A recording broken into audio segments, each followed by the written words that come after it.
Failure put a fire in him to push forward, to get back to the Super Bowl, to be great. And so I ask you today, have your failures put a fire in you? Have your failures ignited a fire in you to be the best version of yourself that you can be? To be the best you can be, to push harder, to find those lessons in those failures so that you can be set ablaze of where you're trying to get to.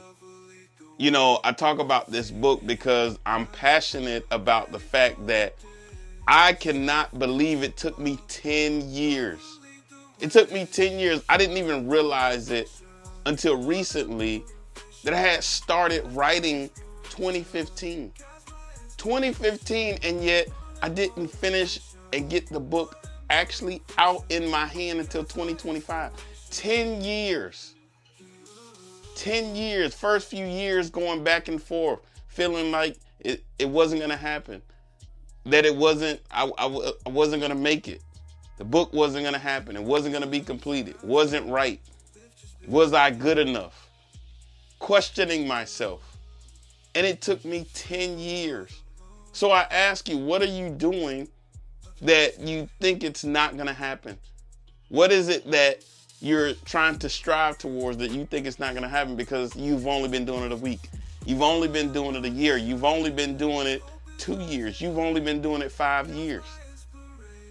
And you don't see the success that you think you ought to have.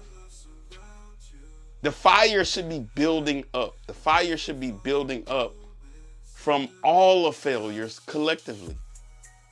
Keep pushing forward until you get to your Super Bowl. Keep pushing forward until you get to your pinnacle. Keep pushing forward until you reach the heights that you're trying to reach.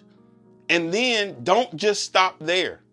Take a moment, take it in, and then get back to work and try to do it again. Yeah, that's right.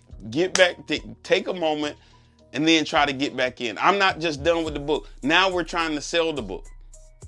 But out of that book, we are creating more books. Out of that book, we're creating curriculum. Out of that book, we're creating more things for me to grow and do it again.